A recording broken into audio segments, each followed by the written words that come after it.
Hey everyone, Yasin here, and in this tutorial I want to talk about RGB color sliders and why I think it's useful to know this, know how to use them, and why I think it helps when digital painting. Now of course you don't need to use them, and if you already know how to use RGB sliders and this tutorial isn't for you, but this is more for people who aren't used to RGB sliders and don't really know how to use them, because it is kind of complicated. So what do I mean by RGB sliders? Well, if you're using Photoshop and you go to Window and Color, this thing pops up and it's the color sliders. And the default is set at HSB, which stands for Hue, Saturation, and Brightness. So hue is like what the color of a thing is, right? Like, is it red? Is it orange? Is it yellow? Saturation is how intense that is. Is it a very vivid, in this case green, or is it like a very dull green? And you go more and more desaturated until you get to gray. And brightness is how bright that is. Is it like really bright or is it really dark? But that's not what I want to talk about. I want to talk about RGB sliders. So RGB sliders, if you don't have this and you open up color in Photoshop, you click here and there's a bunch of different panels, and you click on RGB sliders and you get something like this. Now if you're using a program like Coloris, you'll have sliders available like the RGB ones here, and this has hue, saturation, and value, and other ones. So we're talking about RGB. So RGB, if you haven't noticed, stands for red, green, and blue. And basically you use red, green, and blue in varying degrees to make your colors. Now, why is that something you want to know? What is this good for? Well, for me, it actually really helps in making sure my colors are more accurate and that they are less muddy. Often with hue, saturation, and value, you end up with very muddy colors. Now I have a bunch of different videos on different coloring techniques. You know, you could use the color wheel, which I like to use as well. But RGB is special because this is something that is uniquely digital, and it actually functions the way light does. So it's an additive coloring method, first of all. So additive is when you take light and you add it on top of each other to make colors. So let's make a layer, and I guess it's like screen. So if I put like a green, no, I have to put a gray on the background first. It's not going to show up. Okay, if I put like a green here, and then I put a blue here, oops, let's put it on another screen layer, and then another screen layer, and I put like a red. This is adding the colors together, so you get like green plus blue is cyan, blue plus red is magenta, and green plus red is yellow. And then all three combined are white. So you might recognize magenta, yellow, and cyan from your printer, which uses CMYK color, which is cyan, magenta, yellow, and K stands for black. So that's additive. And that's different from traditional, which uses subtractive color. So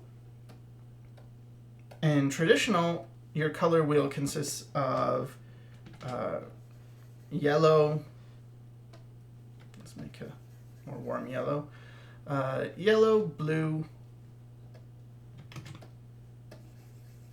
and red. So in this subtractive coloring method, strengthen additive. What it means is that when you put colors on top of each other, they actually darken. So this is this is additive, this is subtractive. And this is how all the paints and the inks work. They're all subtractive. And so blue and red give you like purple. It's not showing up in this because of the way I chose the colors. They're a bit on the dark side for this. If I raise the value a bit, it should help. Make it a bit less saturated. But yeah, blue and red get you purple, yellow and red get you orange, and yellow and blue get you green. So this is subtractive, and this is kind of how, if you're a traditional painter, you learn to paint, but additive is actually how we see. We see in RGB. And computer screens work in RGB, and so light basically behaves like this. So if you learn subtractive color, it's good for using traditional media. But if you learn additive color, it's good because you learn about the way light works, and it's kind of similar. Like both of them, I feel, are pretty similar in that you're mixing colors. For instance, if you're working subtractively, you have to learn about, well, what color plus what color equals what color, right? Like, oh, if I want to get this purple, well, I have to mix a bit of red and a bit of blue, and then I get this purple, maybe I have to add a bit of white. And so, because additive color is the way we actually see, it's quite intuitive once you understand it, but it takes a little bit to get used to. You've got to kind of overcome a bit of a learning curve. So let's just get rid of all that, and I'll talk a bit about how this works. Now there was a really popular tutorial way back when on conceptart.org by a guy named Linran, and this was basically how I learned about how to use RGB sliders. So that's a very good tutorial still, but it's not in video format, and again, it's kind of harder to find, I imagine. I bet you can search it pretty easily on Google, but for people who want something maybe explained to them a bit better, I'll just go ahead and do that. So I'll be using this, but I guess it's more clear if I use the cooler sliders because they're bigger. So it's the same thing. I'll just leave this open and I'll move these ones because they're just bigger and easier to see.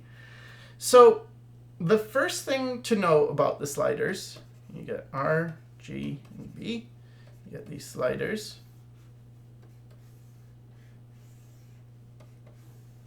First thing to know is that the left side, so this side, is dark, and the right side is light. Now, that's not always true, but it's true when all these slider paddles, I guess you can call them, are aligned. So if they're all aligned and they're all at the very far end, actually I should make specific little paddles. Green and blue. So if all these paddles are here at this end, it's going to be black.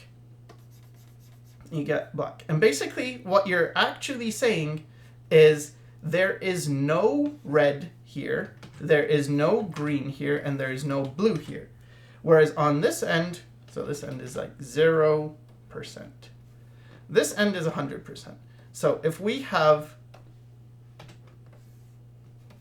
wait, which one is this? Oh, God damn it. Okay, if we have all the red and we have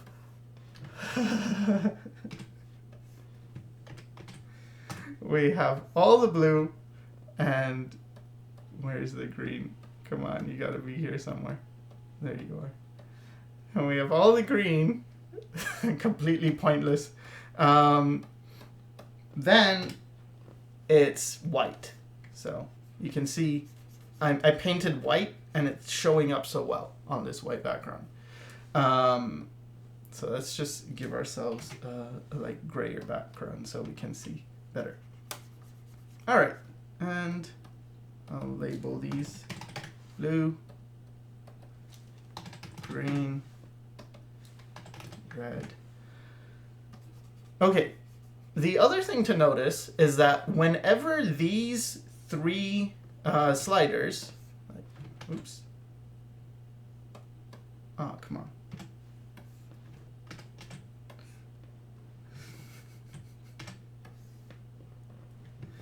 Whenever these three sliders are lined up straight, like in a row, see how they're in a row right now? You're gonna get some form of, I'm just gonna do it here. It's easier here. Sorry about this. You're gonna get some form of gray or a desaturated value. So here, I've lined them all up, and depending on how how close they are to this side or this side, they're gonna be lighter or darker. Like if they were all right in the middle, here you'd get 50% gray if they're all aligned. So here, it's close enough. Yeah, pretty much in the middle, it's all gray. So that's the really important thing to understand, is when all these are aligned, it's desaturated. Very important. And that's because you might be looking at red, green, and blue, and it's like, how do I make gray? I want to make gray. It's like, oh, just make sure there are equal amounts of red, green, and blue, and then depending on your value, if you want it dark, move it towards the left. If you want it light, move it towards the right. Okay, so that's pretty simple, right? Like if I want a light gray, I just make sure these are all aligned, and I have a light gray, like so. Okay. All right, now what about the colors themselves? Well, let's start with the easiest ones. So we'll start with 0% of green, red, and blue. So again, it's all on the left side. How do I get red? Well, there's kind of a hint given to you, but it's also pretty obvious, right? Like if you want red, you want to get 100% of red, you take the red slider and you pull it to the right as far as it goes, and you have 100% red. Okay. So the other way that gives you a hint is that you'll notice on this slider right now, when they're all at black, you have red, green, and blue. Now, what is important to know is the colors that are showing here are not the colors that you're picking. The colors that are showing are telling you what the color will be if you move the slider there. So with red, it's basically giving you, with the red slider, it's letting you know, if you move this red slider to the right, you will get this red.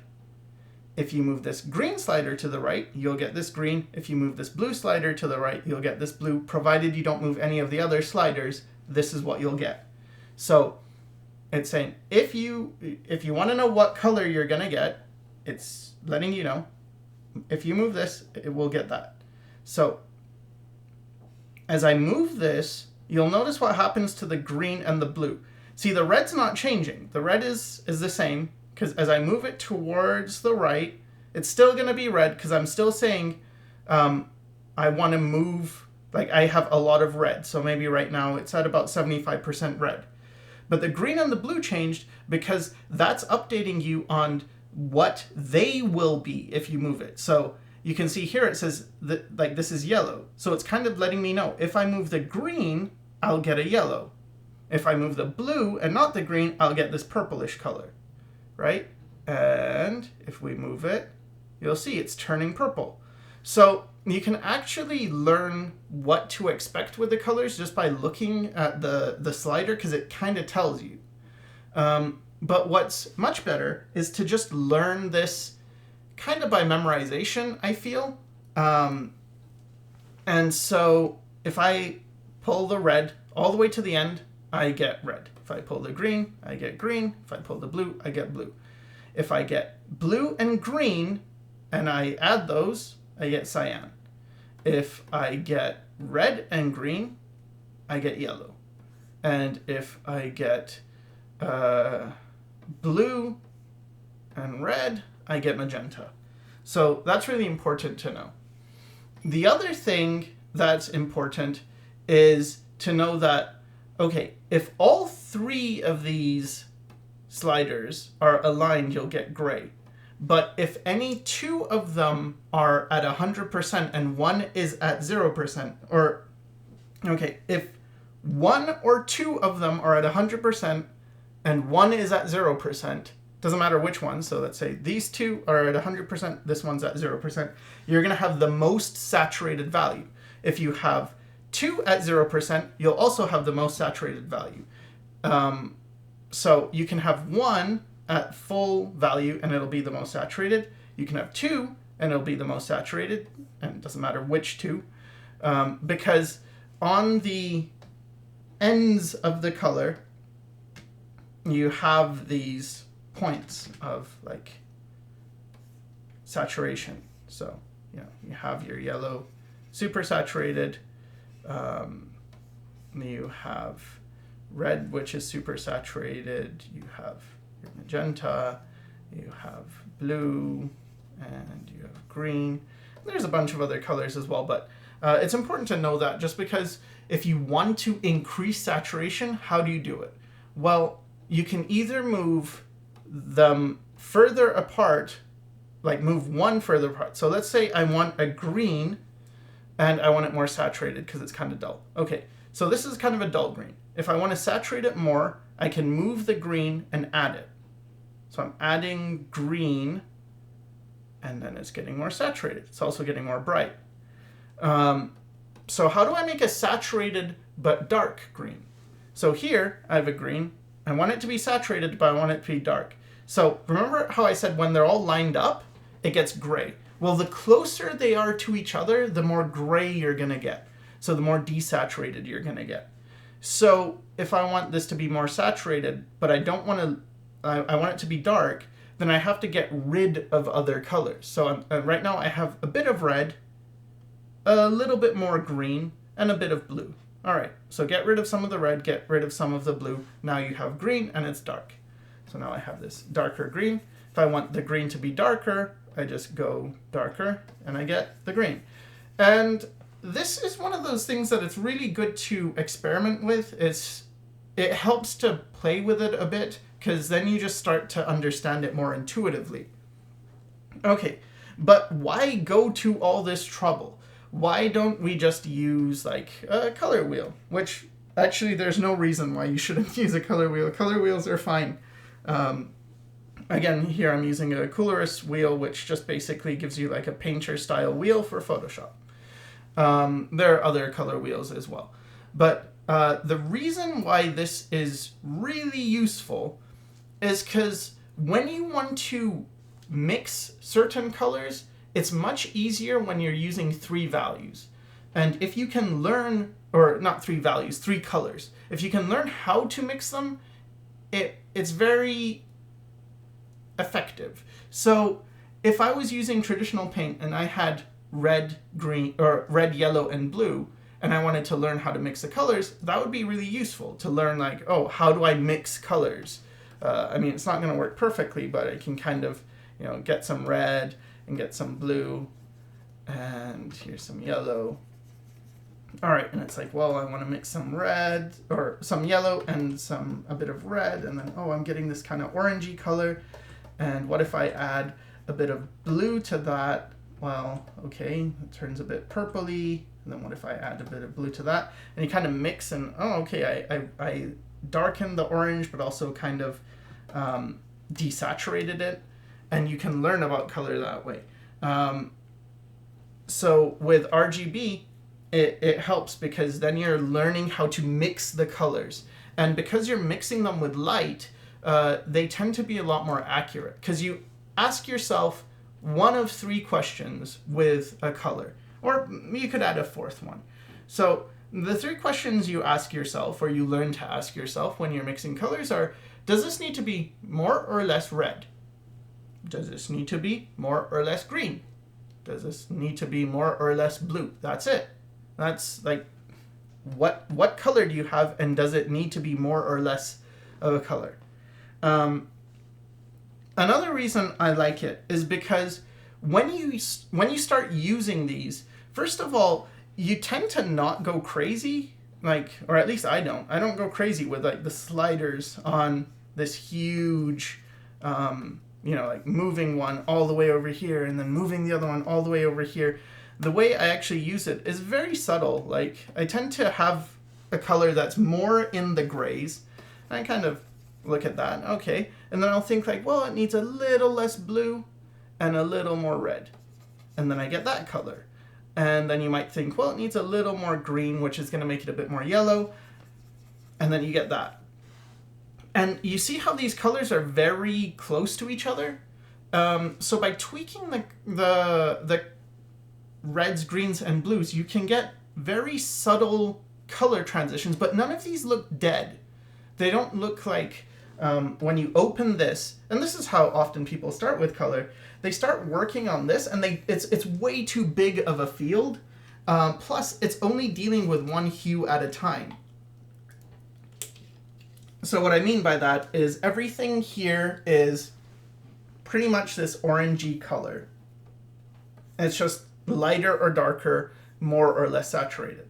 And then here, it's like all greenish. So what people, especially beginners, tend to do is, first of all, they favor things way too saturated. So they'll get something like this, green. All right.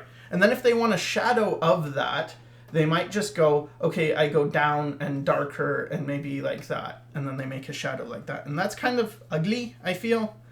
And it doesn't really change the hue at all. So you end up with pretty dead colors because they're just not, they're not exciting like this. Plus, with these, they're kind of hard to get because what you would be doing is you're kind of getting like a tone, maybe like this. Oops. Maybe like this. And then to change it, you'd have to go in here, you'd have to alter the hue, and then maybe alter the value a bit and the saturation, and then get that. But you're making like really small changes, and it takes kind of a long time rather than just like, oh, take this, I want it to be a lot cooler, a bit darker, and more blue. Okay, so I want it to be a bit darker. So the way to make something dark is we just see how these sliders are lined up. You can see there's like a little pattern here. They're like stair steps right now, you know? You go, there's less blue, a bit more green, a bit more red. Okay, so if I just copy that pattern, so less blue, a bit more green, a bit more red, then I'll darken the value, but I'll keep the color working well, and it's not going to be dead. So if I look at this green, for instance, and I put this down, and I look at the slider configuration, you've got like very little red, a ton of green, and a little bit of blue. If I want to darken this, I get rid of the red, I get rid of the blue, or a bit less red, a bit less blue, and a bit less green. And now I've got like a darker color, but it's vibrant and it works, and it feels like, well, that's what the color should have turned into. Darken it again, a bit less red, a bit less blue, a bit less green. And now you'll notice that there is no more red to get rid of. So if we have to darken it, we have to get a bit less blue and a bit less green. And a bit less blue, a bit less green. Now we're at no blue, less green. And now we can just move the green down. And you can see how nice of a transition that is from like the greens. It's like, oh, that's a very pleasant transition. All the colors are very rich and they work well together. So that's very, very good. And it's a very helpful technique to know that, well, if you have this pattern, so the sliders in a certain configuration, so right now you can see here, there's like that thing, where you've got like red here, I'll just use black for it, let's do that.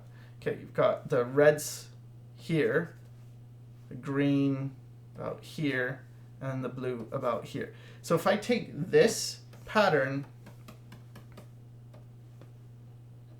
and I just move it up or down, it's going, as long as I keep them the same distance apart, it's going to get darker, but it's going to be the same, like it's going to be a really nice transition.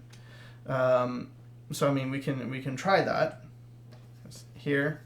Okay, so I'm going to move it up this time. So that, and that, get that, that, and that, get that,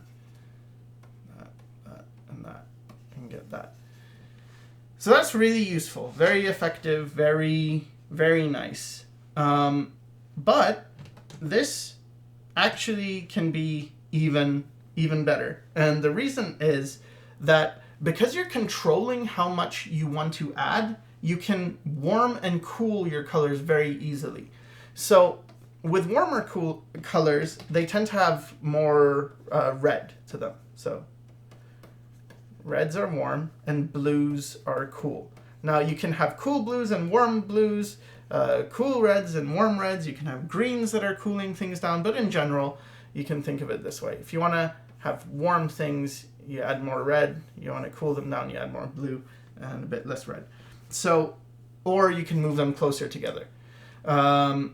So for instance, a warm blue, this is a very warm blue. A cool blue, this is very cool. However, this is the coldest you're going to get. White is the coldest. Okay, so if I want to have a cooler blue and I have this, what I have to do is actually add a bit of red to it, and then it's going to cool down. Because actually a very saturated color, anything on this ring is a warm. It's like the warm version of that color. It's a very saturated version. But if I lower the saturation, then all the colors are going to be cooled down. So there's something I'd like to do in painting, and I got this from Richard Schmidt, who's a very, very great artist, and it's in his book, it's in his book Alla Prima, but it's also something a lot of people use, which is basically you have warm shadows and cool highlights. Now, the reason you would do this in traditional, and he's an oil painter, the reason you would do this in traditional is because white is cold. This is very cold. And black, in traditional anyway, is pretty warm, especially if it's like you're using traditional paint. It's often like well, black tends to be a blue, actually, but if you add some red, it can be considered very warm. So when you add white to a thing, that's how you lighten colors most of the time. You're adding white. So you're cooling them down. So if you use a lighting scheme like North Light, you automatically get colder highlights and warmer shadows. But what I've noticed just from observation is that it tends to often be the shadows are warm. I almost, like, I can't really see things where there are cool shadows. I know people say there are times when the shadows are cool, but they still seem warm to me. Especially when they get very dark.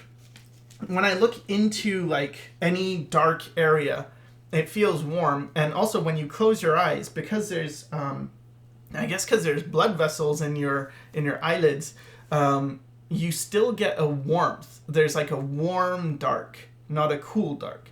So for that reason, I always prefer this warm shadows, cool highlights, but you can also do it the other way. You can have cool shadows and warm highlights.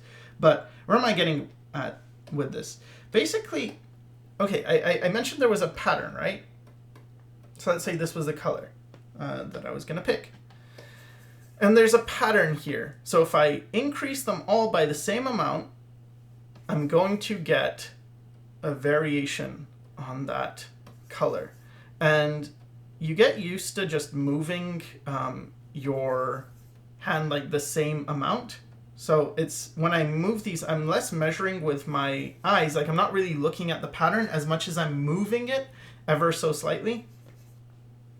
So I know I move that a little bit. So I move my finger or my wrist, I guess, or elbow or my arm in general, the same amount. And now I get this really nice gradation. But what I can also do is I can say, well, I want the lights to be cooler.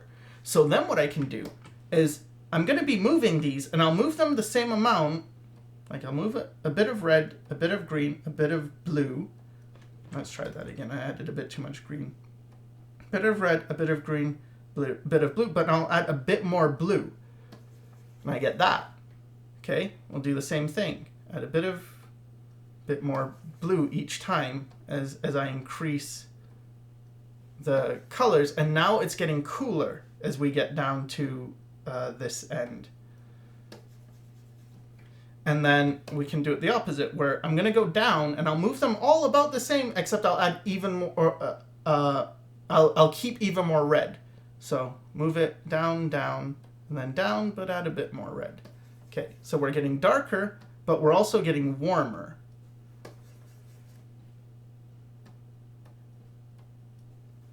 So when I remove the blue and the green, I remove the red as well, but less red. And now I've got this transition. And like this is a very nice and pleasant gradient. But this one is also very nice and pleasant. And he's got more variation to him. Or she got more variation.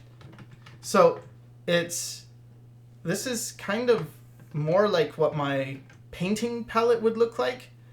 And I suppose it could look like this as well. Like they're both fine, but this is what I prefer to use because then I've got that warm and cool transition.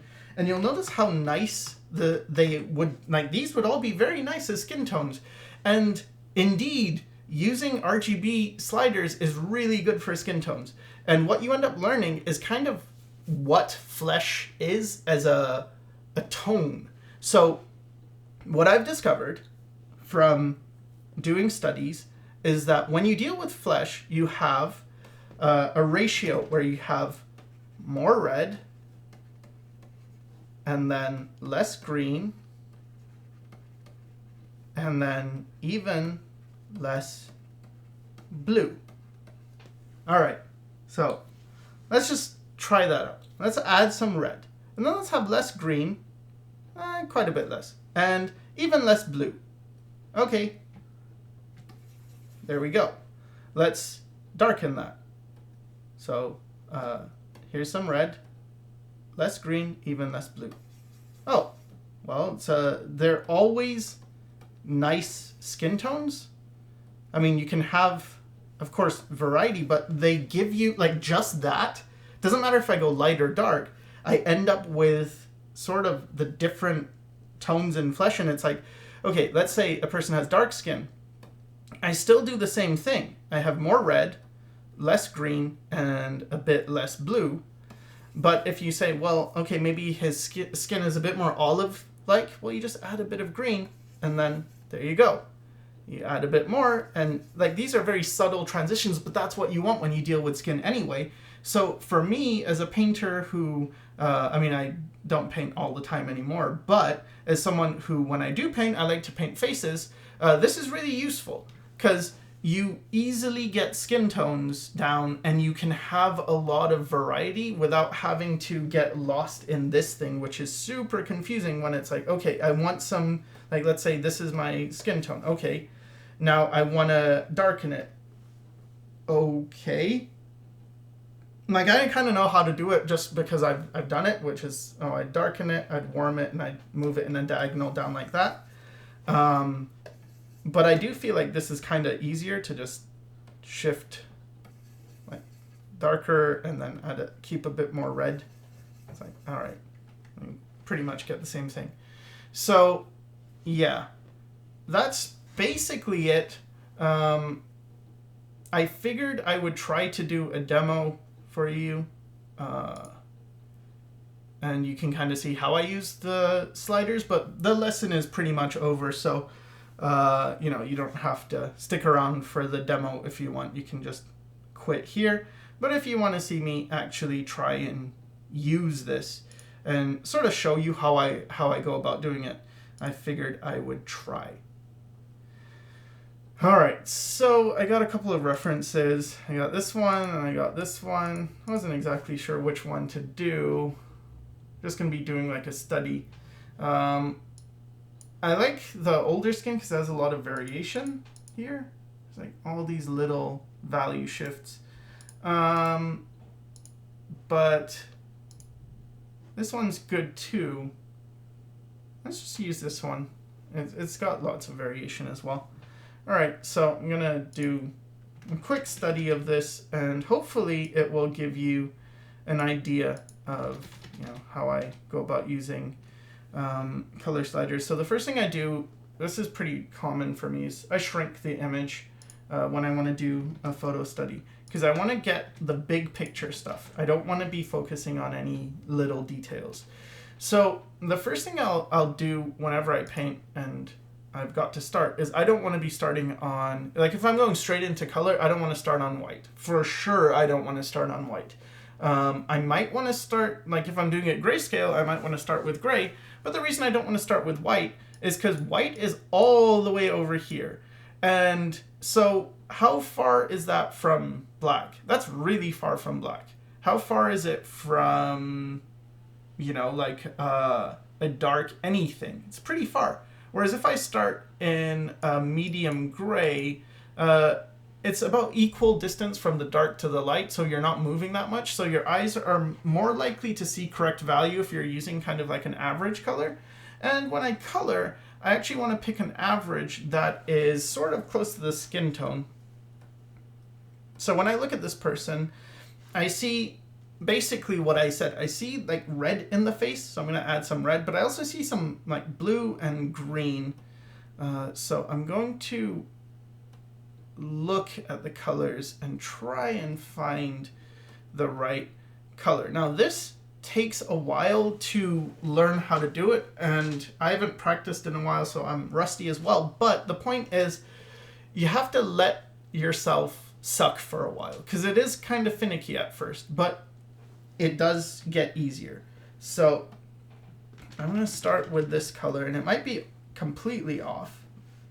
It's all right. It's all right. Maybe a bit darker. And then I'll add like the highlights. A bit less red. Okay, that's kind of like the forehead here, which is what I was getting, that shadow on the forehead. And I can kind of block in this shape. So basically, when I look at this picture, what I see is like this upside down T shape of the head, and then the shoulders, and then there's like a face in here. All right, so then I see a bunch of dark in the background, especially when I squint. So I might get that in, and I see it as having a bit of blue in it. And it's really tiny right now, so I can't see any details, but that's fine. I see it as having a bit of red, a bit of blue, and less green. All right, so something like that. Actually, I can just block in this whole thing, because when I squint, the values all kind of mix together. And okay, so that's a starting point for this. And now that I add the dark, I feel like I've gone way too light with the skin, but that's okay. Everything's gonna be adjusted, so it's fine. And the downside to this technique is it's much slower. Like I can paint much faster if I don't use this technique, but the skin tones don't look as nice. So there's also like a bit of light from the ears kind of popping out. And then there's a bit of dark for the hair. Kind of makes like this shape. And it goes down and makes this shape. All right, I'm gonna zoom in now. And that's our starting point. So I feel like I need to widen the forehead a bit. And now I'm just looking at like shapes and stuff. This is just drawing, so maybe this is boring or whatnot, but I don't know. That's how to start. And figure I'd show you a demo where I'm not really time-lapsing or anything, so that you know, if you didn't want to see it, there's nothing stopping you from just not. Okay, so there we go. Now for the hair, it's quite saturated. So I know that these colors are going to be far apart, but you'll notice that when I make them far apart, they're like this far apart. They're not, nothing's like that crazy, right? So you get used to adding bits of color and not like a bit of red, a bit of blue, and you're working more in these very subtle shifts of color where you're not really doing a whole lot of changing. You're just making slight adjustments, and this is going to get like much more realistic colors because that's how they work anyway. They're not all over the place. All right, so here it gets a bit darker and a bit cooler. So when I want to cool something and I want to darken it, I'll get rid of some of the green and some of the red, but I won't get rid of as much blue. But if the whole thing needs to be darkened, then I need to kind of move them all quite a bit. So this part is darker, and I'm just going to kind of block in a few of the shapes. There's tons of different ways of painting. The way I'm doing it right now is just one method. It's not to say this is the best or that you should use this. It's just kind of what I'm using right now. And just trying to block in like the features, like the nose kind of here, then the mouth is down here, and then you've got like a shadow. But the shadow is very yellowish. So a lot of green, a lot of red gets you yellow, and less blue. Okay, so maybe something like that, yeah. All right, and then underneath the neck, it's cooler. So it's more like a gray. And this is something I noticed from painting in general, is that when you have highlights, they're often grayed out. And this kind of is the opposite of what a lot of people do, which is they'll make their shadows very grayed out, and they'll make their lights very intense and vibrant, as if that's how it works. But it doesn't usually. It's usually the opposite. Okay, now I need to make this area of value behind her hair. So I'm going to put in this and put it here as well, because it's really bright. There's a bit here too, but that's quite bright, and it goes even brighter here, and some here, and some here, and then we get this hair color, but a lot brighter as well, all around the edge as it kind of transitions. So it might look weird at first, but when you put enough of the colors that you see in, it starts to transition more, and it doesn't look so weird. So there's some of that, and then down here it gets a bit more orangey. So I can go ahead and add some of that. All right. So once I get a bunch of color down, then it's easier to just kind of sample from within the image and make slight adjustments. Like, well, you know, this value kind of, the color needs to be less red. So I just lower the red, maybe increase the green a bit, and I get something like that. But that's a bit too dead, so I'll get rid of some of the blue, maybe increase the red a touch. Yeah, it's a bit better.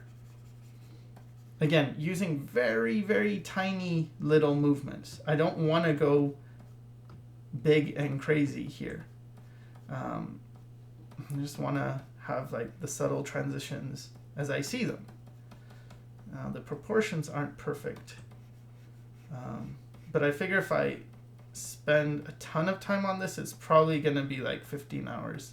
So I don't want to spend 15 hours painting. So I'm going to give you kind of an idea of how I approach things, but not necessarily go all the way. I'll still probably end up with like a fairly rough sketch of a face, but you should get at least a bit of an understanding of kind of how I'm using the tools and, you know, the pitfalls or the areas to watch out for, like the, you know, keeping things subtle. Like that took me a while to learn, so I mean, I'm hoping it is easier for you because you have someone to tell you that don't do that. Make sure you're not jumping around too much. And here it gets quite a bit darker, but still fairly saturated. And sometimes your colors aren't going to be perfect, but it's okay because you don't necessarily have to copy the photo. And this is a photo study, so even when I'm doing stuff from imagination, I can remember stuff. Like I can remember, well, I have a skin tone, and I know in the highlights it gets a bit cooler. Okay, so when I go for picking a color for the highlights, I can kind of more easily guess what would be an appropriate color. So here, kind of picking that, I see quite a big highlight on the nose, and then on the tip of the nose, and then here. And if I think about the shadow shapes that I see, actually get kind of dark here, here, and comes around. This is all in shadow. This is in shadow. This comes down in shadow. This goes in, it blends in with that, and that gets very much more saturated. So I'll pick this. I see more red and more orange in it, so I'm gonna lower the blue by quite a bit, but make sure there's quite a bit of red in there. And something that's actually too bright. Yeah, something a bit like that. And then I can use the color I already have and kind of mix into that to get this warmth. Now this is overdone, but it's better to, like, if I overdo it, it'll still look nice. It'll just be more like, well, that's the statement I see. I'm saying I see it warm, so I'm going to make it even warmer than what I necessarily see. But now that I put this in, the neck seems like it's too blue. It needs a bit more green, so I'll add a bit more yellow in there. Not move any of the blue and not move any of the red. And that's kind of basically all you're doing. You're picking something and it's like, well, this is too cool, for instance. It needs to be warmer. So get rid of some of the blue, add some green, add some red, and there we go. Now that's warmer. All right, and then here, she's got kind of orange cheeks, like where they're blushing, they're orange. You might see that. All right, so let's take this, and to make orange, you add red and green. Get rid of blue, but a bit more red. And yeah, you know, something like that. So you start building that, and right here it's about the same, but then it gets darker. So we want to darken it. So, you know, just keep the sliders the same distance apart, but I'm gonna warm it a bit more. So I'll keep the red, like when I adjust them, I adjust the red just a bit, but the others a bit more. And now I have a darker version of that color. Okay, and then it gets, like the shadow actually comes down here and it goes into this lip. And then this part of the face is in shadow. Yeah, I probably should have thought more about the light and shadow in the beginning, but I can focus on that here as well. So it gets a bit cool in this crease of the eye. So that means a bit more blue. And the colors are probably going to be closer to each other, so more gray-like. And then I guess I can get in the eyebrows a little bit. So they're sort of a greenish color, the way I see it, like a greenish brown. So that means a bit of, I'm going to desaturate it a bit and have a bit more green in it. And they have a very particular shape. So I'll try and get that. And the value is somewhat similar on both sides. And they kind of end in like this pointy thing. Very pointy. Quite an interesting shaped eyebrow, actually. And then you have a bit of highlight as the eye goes under.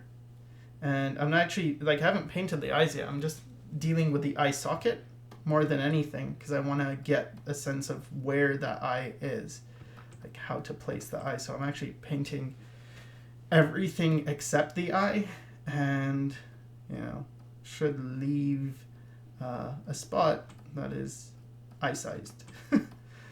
All right, so this part comes out quite a bit. It comes down, blush goes out. Now I'm really hoping my proportions aren't completely off, but they could be. So you probably should flip and flip. And okay, so this gives me kind of a refresher of what I'm looking at. All right, so this kind of blends pretty smoothly. So here I can just kind of color pick with Alt and blend those. The ear is quite interesting, and as a shape, it goes higher than the eyebrow, and it goes down, and very interesting shape. So I've got to capture that. Okay, and there's a shadow inside, and when I look at the shadow, it's kind of like the same as the hair. Let's just add a bit of darkness because it's not dark enough. We're not at black, and I don't really want to go to black, and even if there is black, I see in the photo. In photos, you tend to get black much more than you do in real life. In real life, you get very saturated darks, and in photos, it gets black and dead. And that's kind of how you can tell, you know, if someone's just copying a photo, they often have a lot of blacks in their image. Whereas if they're, or if they're like copying film, you know, stuff that's taken with a camera, you'll get more blacks. Whereas when you're actually looking at things, if you paint from life, you get less black and more, as I said, saturated dark tones.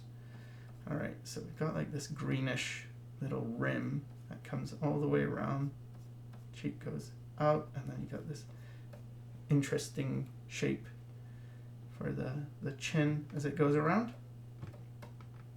So very interesting stuff here. Very unique face. All right, so this needs to be lightened a bit and desaturated. So I took a desaturated tone from her neck and I just kind of went over so I could bring those closer. Again, if I really wanted to take my time, I would perhaps, you know, try and match it perfectly. And that's kind of a fun exercise you can do as well. You know, if you want to play a game, you can try and find a friend and try and color match, see who can get the colors best, I guess. All right.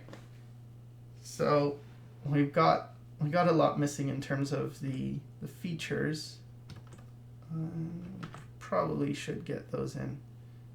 So here's the eye, kind of goes down and up. Very interesting shape. I'm looking at this negative shape right now, and then you get this going down, and then this part of the eye is very inside the eye socket. You can see I don't know what to call it, but the meatiness of this area, very meaty. And you also get this little spot that's really nice of light, which is hitting right here. And it's like this yellowish light. So we want less blue, and maybe just less blue and a bit less green. And yeah, that's about right. And then when I squint, this is much darker. So what I need to do is I'll just copy the pattern I see. And there, got a much darker tone here. Now I'm trying to remember to use as big a brush as I need to. So I don't want to use small brushes. I want to use bigger brushes and make more deliberate, larger strokes. That's going to look better. And with that, I can work on the form more in terms of getting like nicer strokes. So because I don't paint too often, I get pretty not confident, and so I'm more likely to use smaller brush strokes than I need to, as opposed to like more confident big brush strokes. And that's because I know that I have to remember that, okay, I have a tendency to do this, so I have to make sure I don't. Okay, so around the eye, it actually is a lot cooler, a lot more purpley. So let's add a bit. Actually, we'll get rid of all of them, but keep a bit more blue. And okay, so that's a bit too desaturated. So maybe a bit more red. Yeah, it's a bit better. And then it gets quite light, actually, in the crease of the eye. Not way lighter, like not white. So nowhere near white, but it does get lighter. So there's like that little highlight there. I want to get that in, and there's one on the opposite side, which is close to the same value. And then the nose has like this orangey flavor to it, I guess. I don't know. I'm trying to look around and see, like, is there a similar color? So I've got the shadow on the nose. And yeah, I mean, I can find a shadow color on the side of her face, which is pretty much the same. And then there's that. And probably the hair has some of that tone. And here we can get some of that. So I'm kind of thinking of it as if I was painting and just like picking colors from the palette that already exists. I see there's like this blockiness to the nose, so I want to get that. Like I want to treat this kind of like it's a block with a bit of a highlight on it. And the highlight could be a bit more yellowish and maybe a bit more blue as well. And it's got like a specific shape. And the shape of the highlight determines the shape of the form. So how that form feels changes depending on how you put the highlight. Now it's very important to know if you're working on pretty much anything, is that pay special attention to the speculars, because they're going to determine how the form looks. So we get that in, and let's get the eyes in. So the eyes, looking at the eyes, it's pretty deceiving, because you see them and it's like, well, that's white, but it's not really. If I squint, it's about this, just a bit lighter than perhaps this area of the skin. So I'm going to select this area so I get a general idea. Okay, so I want something that's less saturated but around this value. A bit lighter. So maybe this. Let's put it down and see, and then evaluate. Okay, so something to note about eyes in general is if a person is young and healthy, again, this is something I learned from Alla Prima, Richard Schmid's book, they have a bit more blue in their eye. So I'm going to add a bit more blue, and that should give a much closer color. Yeah, let's get rid of some of the red. Yeah, it's getting closer. All right, so now for the pupil area and the iris, what I'm doing is I'm not painting the pupil and the iris. I'm just painting the white of the eye, and I'm going to leave the space for where the pupil goes, and that's going to make it easier for me to capture that shape. So I'm only painting in the white of the eye, not the pupil. Because when we see pupils, we're more likely to just like put in a circle, or the iris. And if you look at this eye, it's not at all a circle. If anything, it's more like a rectangle than a circle. Okay, so here, let's make that a bit brighter. Here it gets brighter, and then here it gets brighter. And that's going to make it feel more like a rounded shape for the eye. So that's good. All right. just tapping to make my brush bigger. I'm gonna add a bit of a transition here. And let's see. Okay, so I see a bit of a more dark and saturated color. So get rid of a bit of the green and a bit of the blue. Get a bit of a shadow in there. Okay, and then there's also a shadow off the nose, which, this cast shadow, you might see it, which is fairly cool. Like, cool as in a cool color. So I'll get the shape in, but I know it gets lighter as we go outside, so then I'll just use the skin and kind of fade. So I've got the shape, but I also fade it out. Right? So there, I got kind of like a shadow there. These transitions are no good. They're too stark, so I have to darken them. And this needs to be a lot darker in the shadow side.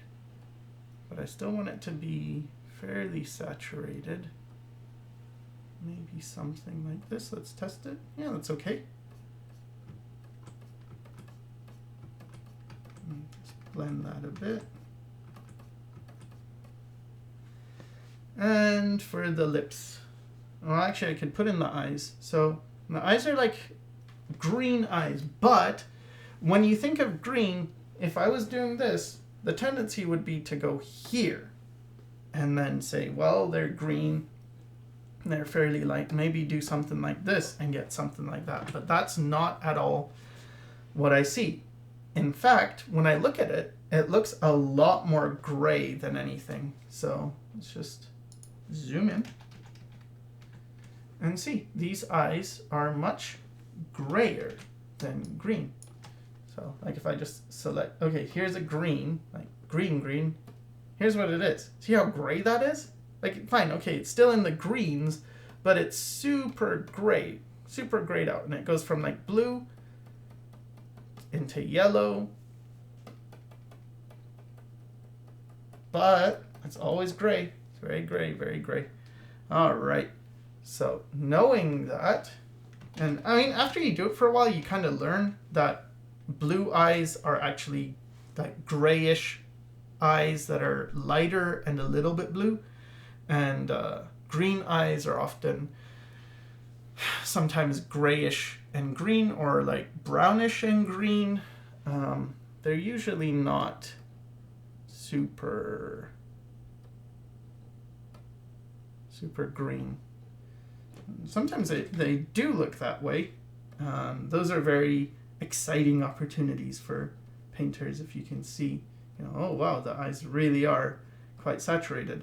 But in general, they're not. And this also helps when you're drawing and painting from imagination, that you don't want to, you know, pick a green that is, you know, just pure green, because it's not going to look right. So for the dark in the eye, I know I want it very dark, but as I said, I'm going to keep it a little bit intense in terms of color. So I'm actually gonna almost reduce all the green and all the blue, but I'll keep a bit of red. And that's gonna ensure that this color is vibrant. It's not a dead black color. And, you know, people say, like, don't use black.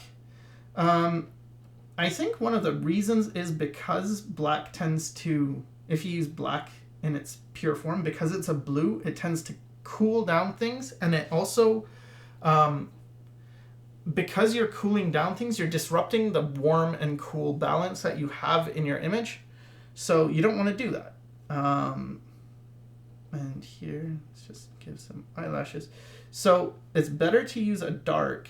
And then when it comes to digital painting, it's actually even more important, I think, not to use black, because when you use black, what happens is basically what you're saying is the screen is off. Like, if it's pure black, you're saying there's no light coming from the screen, like something like this. And that can be very dead as a color. So it's better in a way to have a bit of life in that, and just have it dark, but not necessarily black. And here I have to darken these values quite a bit. They're way too bright in general. But again, this is, this is part of it. Now, with hair, it's very important at the hairline to keep this soft, nice and soft. Because what happens is the hair, there's like tons of little strands of hair, right? But they're all growing out of the skin. So it's, even if hair itself is not super soft, when you see a bunch of little things and they're all kind of growing out, it's gonna be softer. And you can even see the hair here is, the skin is rather showing, but it's a bit lighter and a bit cooler because it's not getting as much sun. It's not getting tanned quite so much. So by keeping this softer, and actually here it gets quite yellow, quite vividly yellow. So I'm going to add a bit of red and green and have some of that, maybe a bit more red, a bit more green. I can get some nice yellows in there. Again, I'm allowing things to be pushed a bit because it's going to look nicer. Or in my view, it's going to look nicer. Maybe in someone else's view, it's going to look worse. And then I'm going to get some, there are some almost whites in here. And they're like here in the hair. There's like parts here. And the reason I'm getting in some of these much brighter whites now is because I want to be able to evaluate the image in a better way in terms of values. And if I don't have my full value range here, what's going to happen is I'll be misjudging the colors. I'll be painting things either too light or too dark, or often if you don't have your darks in there, you end up painting in a very washed out way. So you see a lot more saturated color in this area. So I'm going to pick this and I'm going to get rid of almost all the blue and a lot of the green so that I'm painting with pretty colorful colors. And this is another part, like sometimes you want to have things grayed out, but sometimes you want to have things colorful. But even though this is, colorful, as I'm painting it, I feel like this is very colorful, very vibrant. It's actually not that, it's not super, like this isn't yellow, right? You can still see how far that is from a purely saturated one. Not that it's wrong, not that maybe there is pure saturated stuff here, but it's more subtle. And all right, so this nose is quite off in terms of shape, especially because of the nostril. So I'd have to adjust that. I'd probably be adjusting this for quite a while.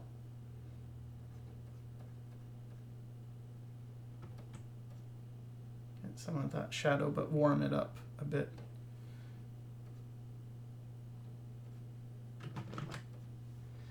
All right, so now I'm gonna try and get some of this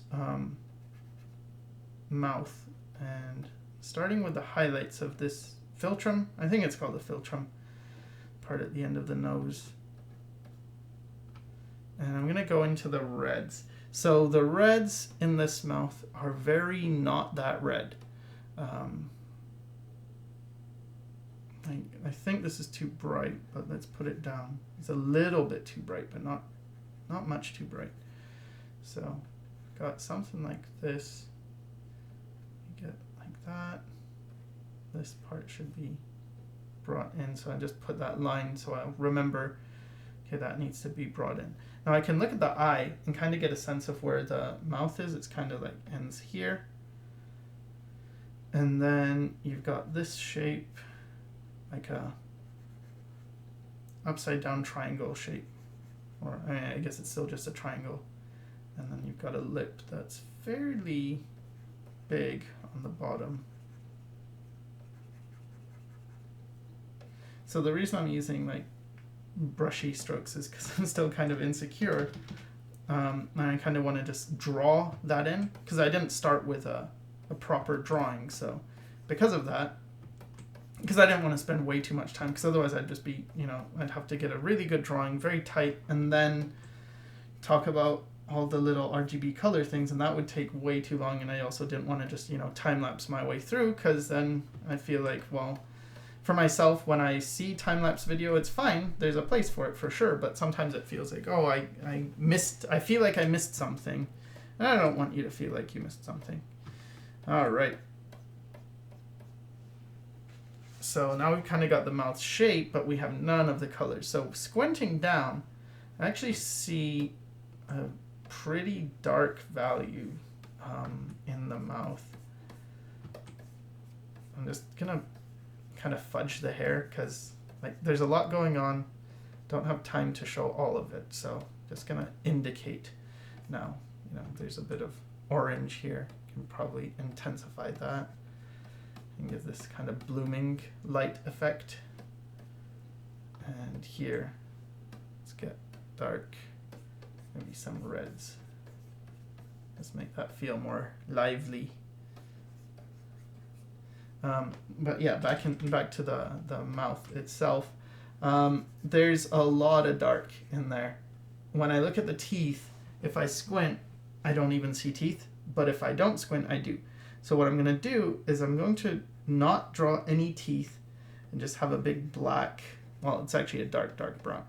A dark brown thing. And then I'm going to compare the teeth to this and like, okay, how much lighter is it? Well, it's a bit more yellowish and a bit brighter. And so just add like that. It's like, okay, that's kind of close, maybe a bit less blue. Sure. And then the highlights are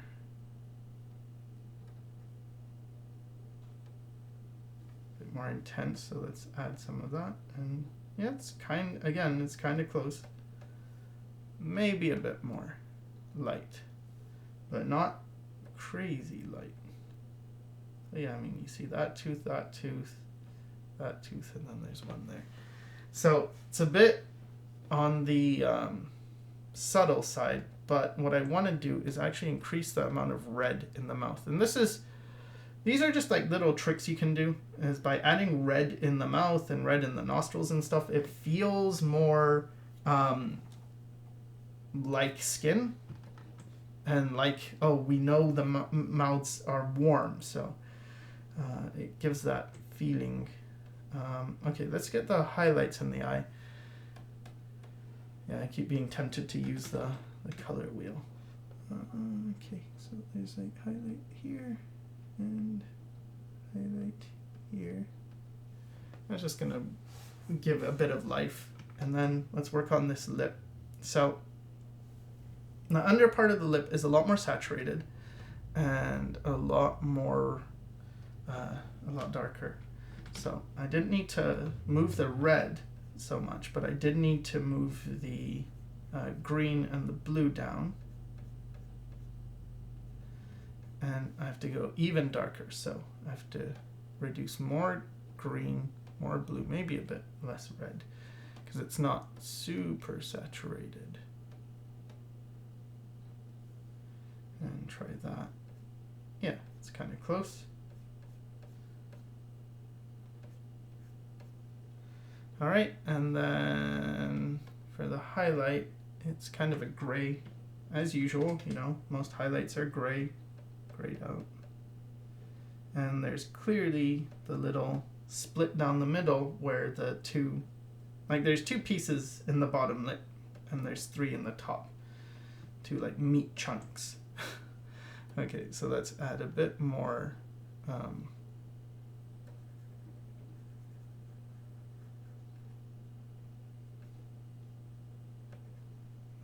and a bit lighter here.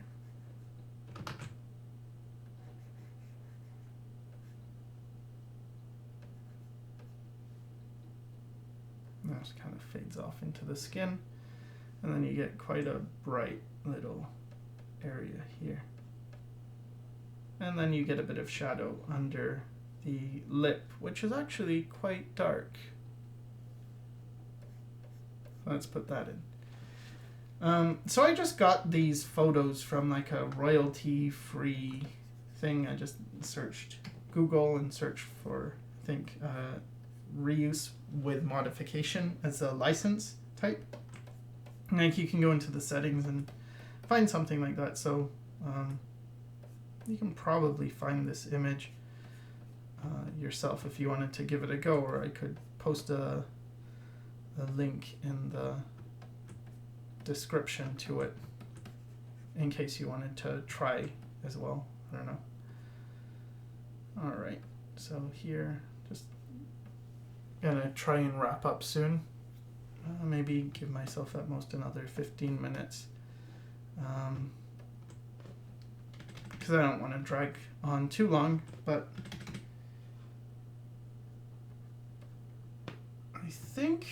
I think you get the idea, right?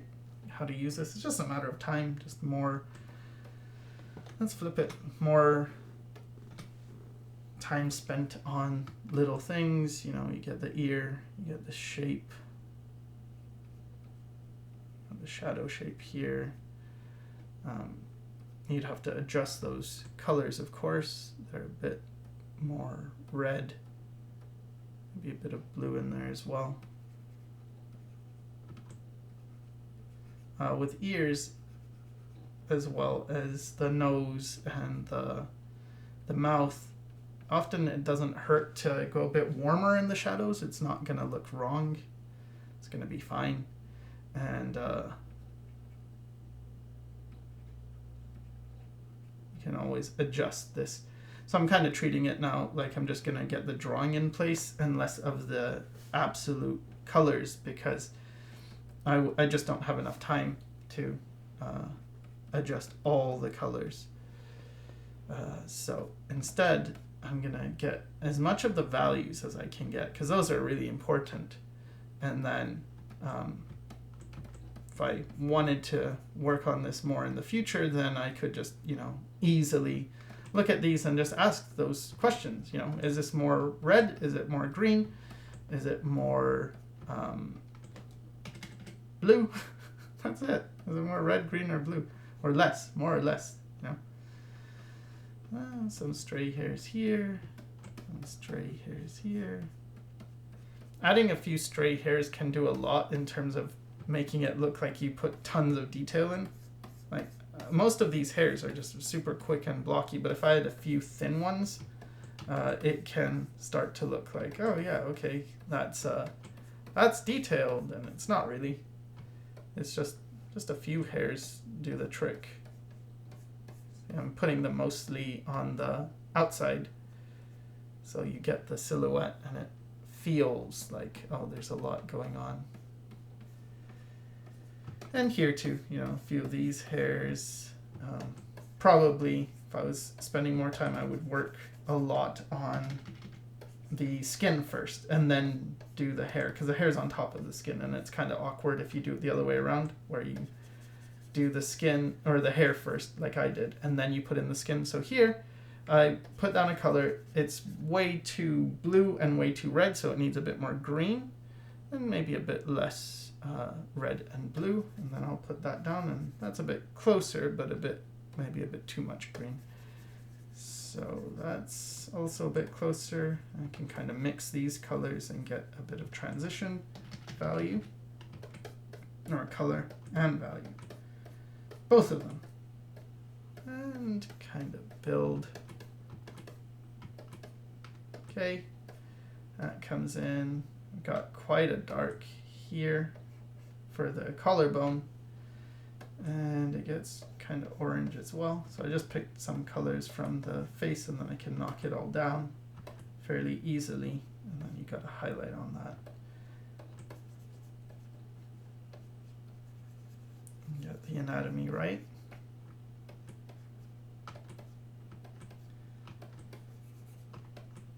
Again, there's a highlight on that collarbone. And I mean, although this isn't perfect, and it's, you know, it's not, I'm not saying it's a great study or anything, but it is a case of, like, the skin tones are okay, you know, they do feel like skin, and that's really important, that it feels like skin. And if I wasn't using RGB color sliders, it would be way harder to get this feeling of vibrancy in the skin Again, it's not impossible. I'm not saying you have to use it. I'm just saying it's helpful. And if nothing else, try it. And if you don't like it, at least you've tried it, and at least you understand it, because this is the way we see light and we see color. Okay, so underneath this eye feels a little too dark. Feels a bit swollen, so let's smooth that out a bit and bring in some of this light here. So there's like a lot of anatomy stuff here. There's like the jaw, or not the jaw, the cheekbone coming around, and then you have this area with the muscles coming down from the nose. So, you know, learning your anatomy definitely helps, even when you're doing faces. Don't have enough time to go into facial anatomy, but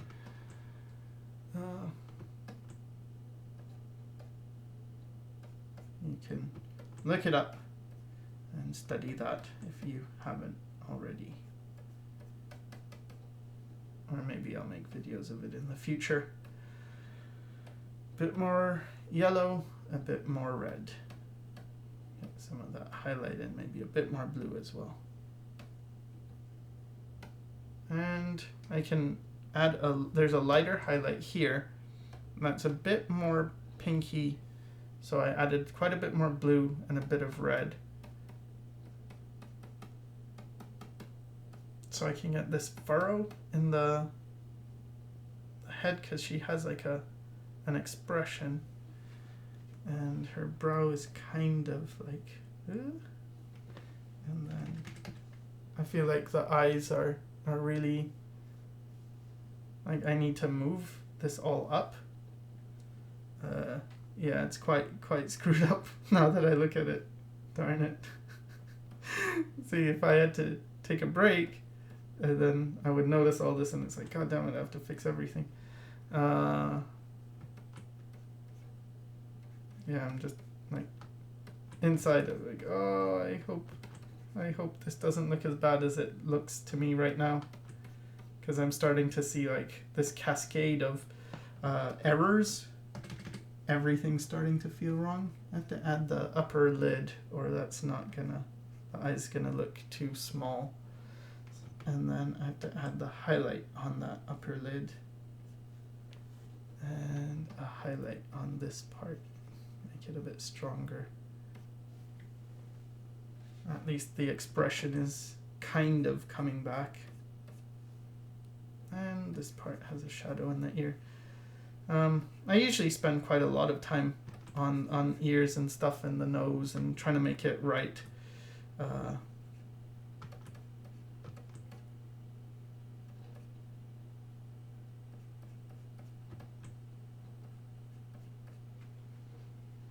And this lip is completely wrong in shape, so I can fix that. And she has like freckles and stuff, but that's not really, like, that's characteristic, so it will make a difference on the likeness, but it's not super important in terms of like big picture stuff. It's really stuff you would do right at the end. But I might do it just because I know I'm not going to be spending forever on this. Get some dark behind the ear.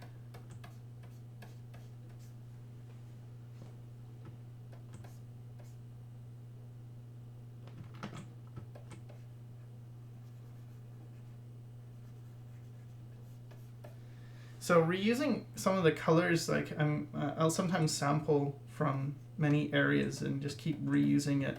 What that does is it brings things together, and it makes it so that you can, the piece feels more cohesive, because all these colors are bouncing around anyway. So for instance, I can take some of this background and I can put it in, and actually it's a bit too blue, actually it's a bit too purple, and a bit too blue, and a bit too dead. So like it's not saturated enough. So I need to go darker more saturated and less purpley. That's still not right.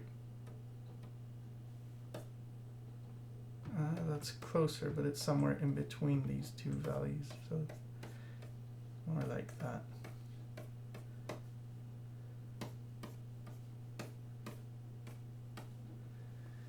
Yeah, that's a bit better.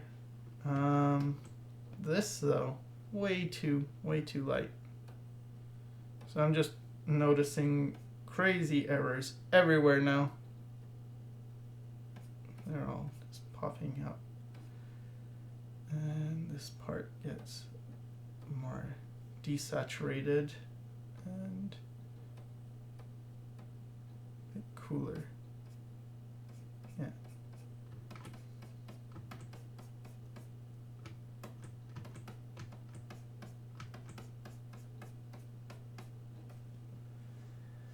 Something more like that, and then this lip and this part kind of combine. Get some yellows in here.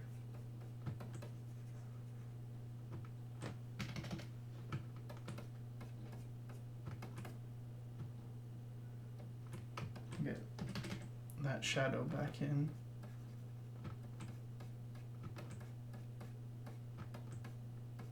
So cast shadows are generally a lot sharper than form shadows, so I'm trying to keep it a bit sharper.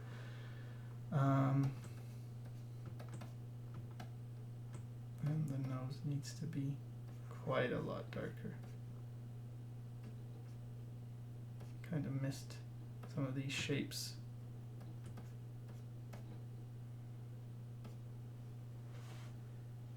Alright, so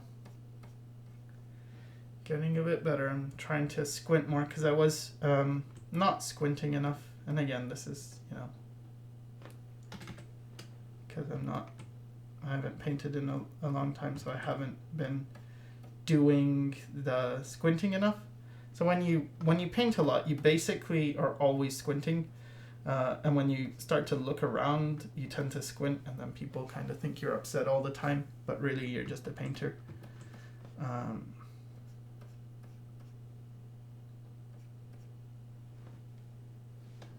right, let's flip again. Yeah. When I look at it, the colors keep seeming off, but I have to also ask myself, like, okay, the colors are off, but is the effect there? Like, do things feel about right? Because if they do, it's not so bad. Maybe, well, here's a muddy color right here, so I want to get rid of that. And sometimes you have to resaturate colors if they get muddy. So what I mean by that is, like, pick the color, and then it might be desaturated, so like get rid of some blue, and like in this case maybe some blue, maybe increase some of the yellow, and you just want to make it so it's not, you're not losing that saturation. This blue around here. This lip feels not big enough. Last time I did a photo study, I caricatured it quite a bit, and some people weren't happy about that. They thought, oh, you didn't like make it a good study because you're caricaturing it. And I think caricaturing makes for better studies personally, so I don't agree with that. But for that reason, I'm trying to make this a bit less stylized.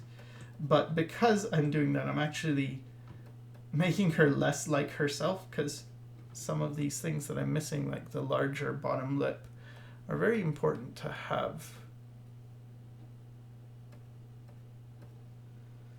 Because they're part of her character. They make her look like her.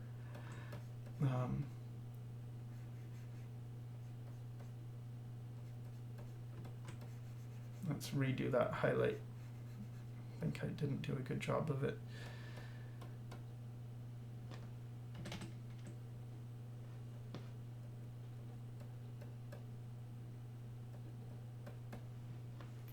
Yeah, it's a bit Maybe not in color or value, but it's a bit better in placement.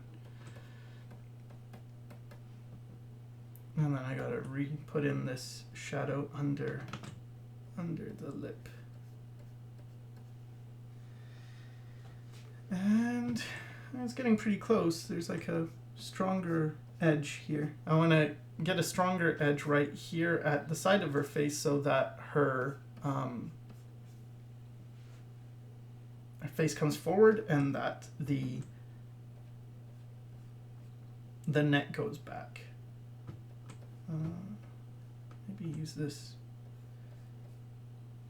just to strengthen the chin, because I need to make sure that is appropriately separated. All right. A bit more highlight on that. Kind of diminished the chin a bit too much, so should strengthen it a bit. Get some of that highlight. That highlight's not that strong, it's a bit more pinky, so I'm going to put a bit of pink from the cheeks around that chin. And chins can get quite pinkish, especially for girls. They can get quite pink.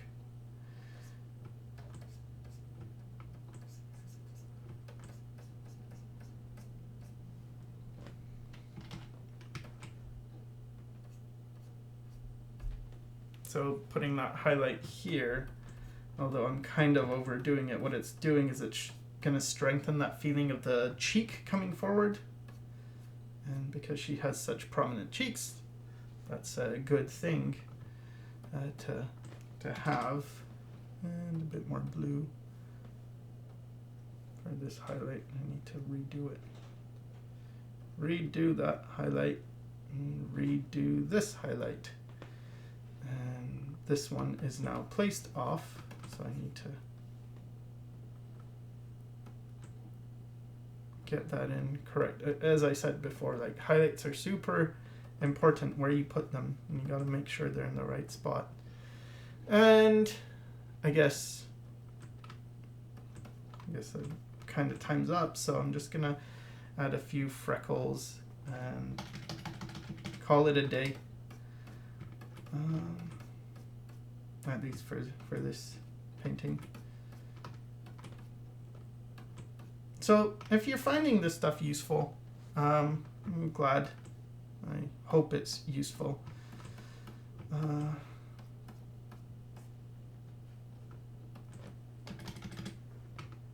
know it's tricky with some of the stuff, and sometimes it's hard to see. I feel like one of the things that is a constant issue that I see a lot these days is this thing of people wanting to cut corners and kind of get improvement faster. And the weird thing though is, because I've been one of those people, like, I felt like I'm way too far behind. There's no way I can spend time, figuring it out the hard way. I've got to find, I forgot the upper eyelid is going to cast a shadow on the eyeball, which is making it look weird. But yeah, people want the easy answer. But the thing is, actually, the hard way is the easy way. What I mean by that is, if you learn to do a method, like the RGB color sliders are really hard at first to get used to. But if you get used to them, actually painting goes by way faster and it's way easier. But in the beginning, it's not easy. It's hard. It sucks. But later on, when you get proficient, it actually is easier. And same with drawing. Some people, like, they want to paint, but they don't have drawing experience, and they feel like, well, I would have to spend years learning how to draw. But even though that might be true, when you finally learn how to draw, it's actually much, much faster. Whereas if you don't, and you, like, oh, maybe it takes you a couple years to improve your drawing if you really try. But if you don't, you're going to be in the same place or a similar place in those years, and it's not, I'm realizing how bad talking and painting is, but it's not good. It's not worth it. You'll be like, why did I not do this sooner? Because that's how I feel. might just, go hardcore and learn how to draw again and do more anatomy study and stuff. And it makes everything else so much easier than the easy way. So for that reason, I would encourage people to, try some techniques like this. And I said I would try the freckles. I have like a skin brush that I never use. Maybe this. Maybe this would do it. I don't know. I don't use these brushes, but I want to quickly get freckles, and I think, it does it. It does it. There, I got freckles. That was easy. All right. So, custom brushes. There we go. And there's some freckles on her chest as well. Maybe in the head as well. All right, good enough. Okay, well, it is what it is. It's not a perfect study. Sorry about that. But hopefully it showcased a bit of why I think the RGB sliders are so effective. And yeah, I hope this helped, and thanks for watching.